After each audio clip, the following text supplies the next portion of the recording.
All right. Um, so we did the film Blade Runner, and this film was directed by Ridley Scott. He does a lot of science fiction movies, and he also does some gladiator films. Alien, Prometheus, Blade Runner. Blade Runner is arguably his most notable film. Of course, this is a science fiction film because I alluded to that a minute ago. It's a thriller. It's shot in a film noir style because of partially the lighting and how it kind of is it's from like a detective's point of view, and it kind of follows that archetype. It's set in a futuristic dystopian society, and it's retrofitted, and what that means is they take old technology and try to have it appear as though it's futuristic. So they'll have like CRT monitors and dress them up to appear to be more futuristic and whatnot. This film has been credited to be one of the pioneers of the cyberpunk art genre. And this is an adaptation of the book Do Androids Dream of Electric Sheep, and they actually differ pretty heavily. In Electric Sheep, there's this giant emphasis on the characters owning a real life animal, because in there all of the real animals are going extinct. A lot of the food is synthetic, and it's really gloomy and dark. This film doesn't really get into the whole animal thing, which is a huge point of emphasis in the other one, and it's portrayed a lot less bleak and dark, and there's not a happy ending in the book like there is in the movie. So here you go. Alright, so I'm going to be covering narrative spines, and one of the biggest narrative spines that I found in the movie was just the subject of humanity and how it was emphasized in the film, because the whole point of the film was this Blade Runner, which is basically another term for a bounty hunter, basically was contracted to hunt down and kill these synthetic androids made to look extremely human-like.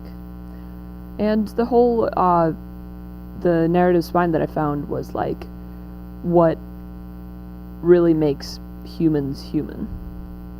And one of those things that they focused on was the eyes. And you've all heard the quote that says, "Eyes are the window to the soul," meaning that one's true self is revealed when observing one's eyes. And it's kind of indicative of having a soul, which, is what the window is. And it's used as a means in the movie of differentiating between a replicant, which is what the androids are called, and a human. Close-ups of the eyes appear to reinforce either the humanity or inhumanity of the character. And they did this really cool effect, which, did you find out how they did the eye reflection? So basically, when they were testing to see if somebody was a replicant or a human, which is done frequently throughout the film, they would have this machine that would zoom in on their eyes, and basically they could tell somebody was an android because they would have this little reflection that would appear in their eye at some point during the film. Yeah, I'm just giving some context. So basically how they got this reflection is they had like two-way glass, and it was like 50% see-through, and they shined a light through it, and they use like colored gels sometimes to get the eye, like having the pupil of the eye would kind of shine and light up. And they had the glass at like a 45-degree angle, and it gave it this interesting shimmer, and that's kind of how they achieved that effect with the eyes. Yes. And they used this effect to emphasize the inhumanity when they were portraying one of the androids.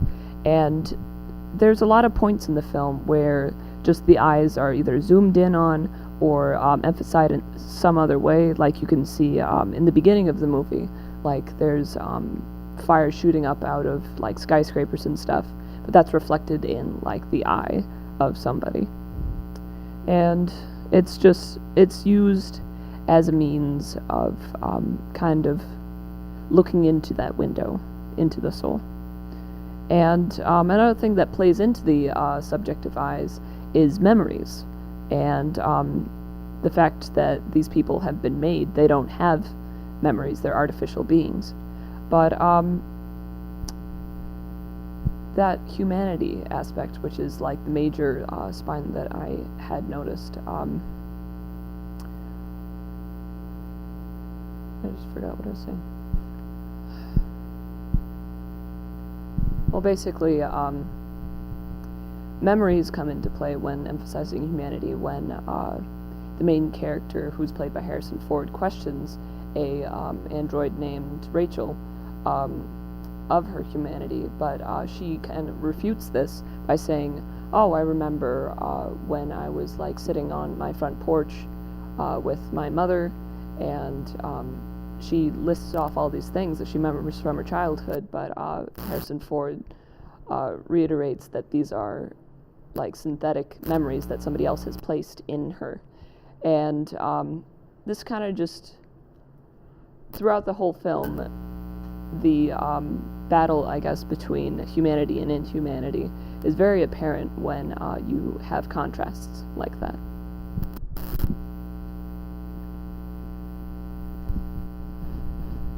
So one of the scenes that I took out of the film is a transition shot or edit from one of the testing scenes.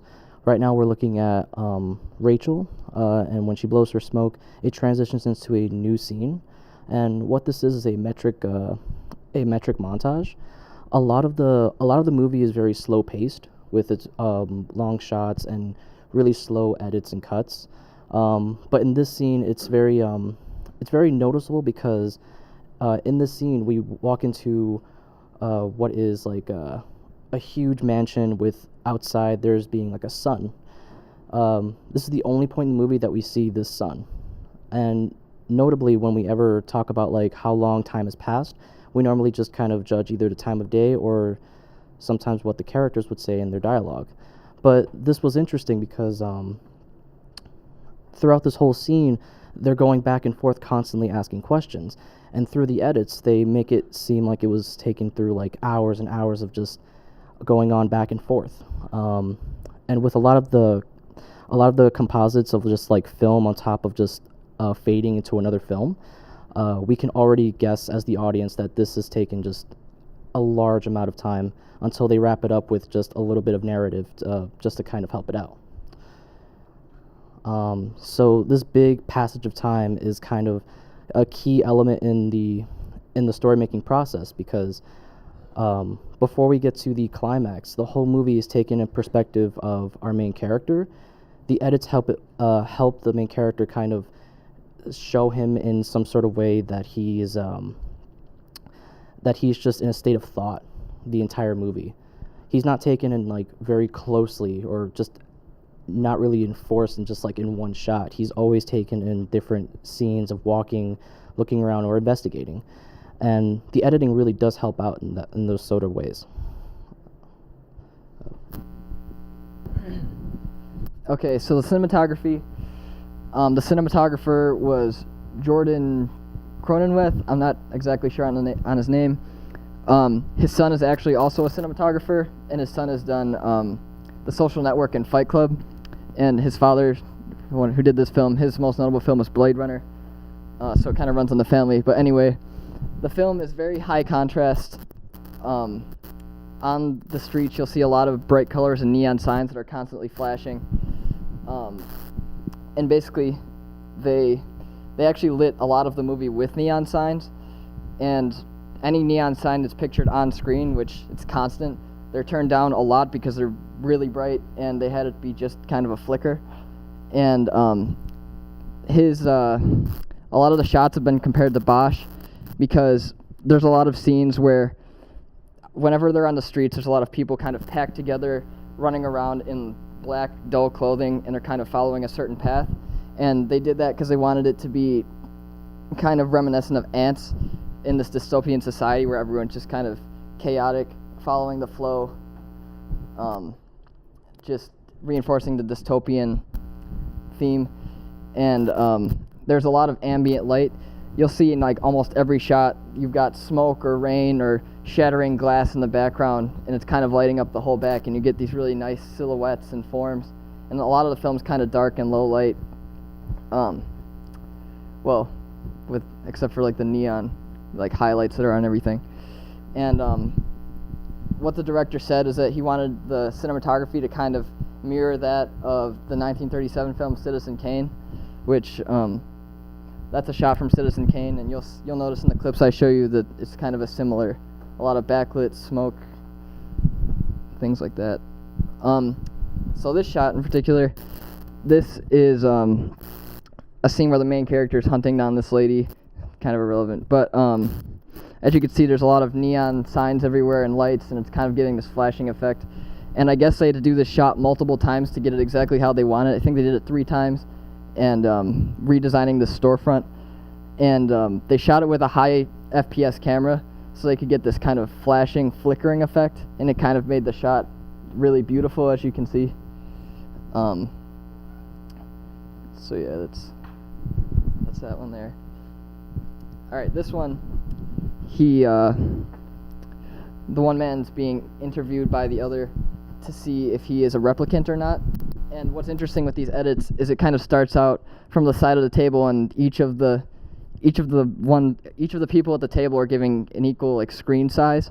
And as you'll see as this goes on, it gets closer and closer. But he kind of has the power in the film, and he takes up more of the frame than the other person does. And I've noticed that through a lot of the shots in the film, and I'll show you a couple more examples of that. Yeah, and the other person ends up becoming violent and kind of overtaking this situation. All right, this is a scene at the end of the film before arguably the most famous scene. It's kind of hard to see because it's really dark right now. But basically something you'll see with this, he's hanging on for dear life, and we're looking down at him, and he looks powerless, while he's in control, and it shows these shots looking up at him, and he's taking most of the frame, which it's just another thing that goes along with him having all the power. And as you can see, kind of like I said before, with the ambient light and whatnot, and also a lot of really cool colors in this film throughout most of the shots. And you got some neon signs in the background, kind of the same things that kind of reoccur. This is a clip I wanted to show. I'm going to play without audio because we don't need it. Alright, so notice that the color palette is completely different from the other clips that I have shown. And this is the house that Christian mentioned earlier that was up above, and it's like the only place where you could see the sun. But yeah, this is kind of going along with, this is kind of like the hoity-toity, white, rich archetype that's going on here. And as you can see, that kind of presented with the color palette change, the stark difference in the other parts of the film. And you'll notice again, like I've mentioned before, with the whole size thing, who has the power. Right now he's in control, and as it plays along, you'll notice clearly where that power begins to shift. I'll let it play out a little bit. He's still in control. I guess I can turn up the audio a little. Or not, whatever. Okay, you start to see a bit of a power shift here. He's taking up most of the frame.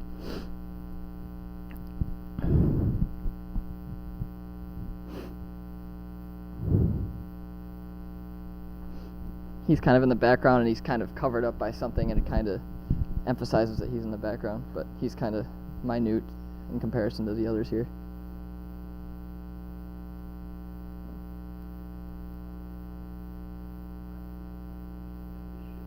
Oh, here we go.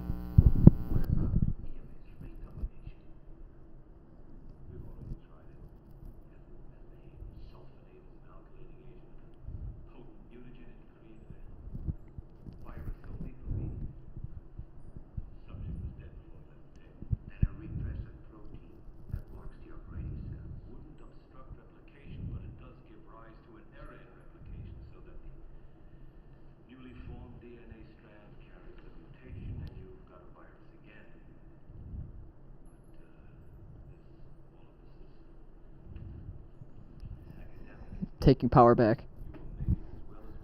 Or at least he's about to.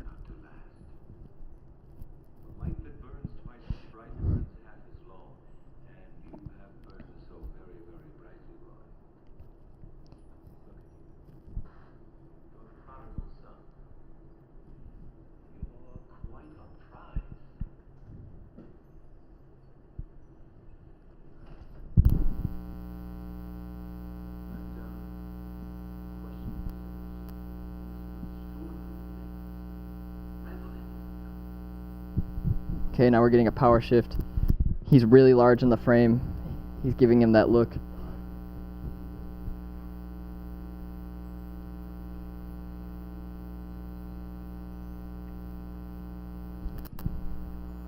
He pretty much proceeds to gouge his eyes out and whatnot.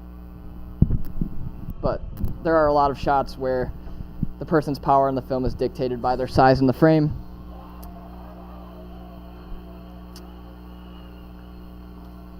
So yeah. Notice how he's gouging out the eyes, which is Yeah. a symbol of humanity. That's true. So yeah, that's basically kind of how that is. Are there any questions?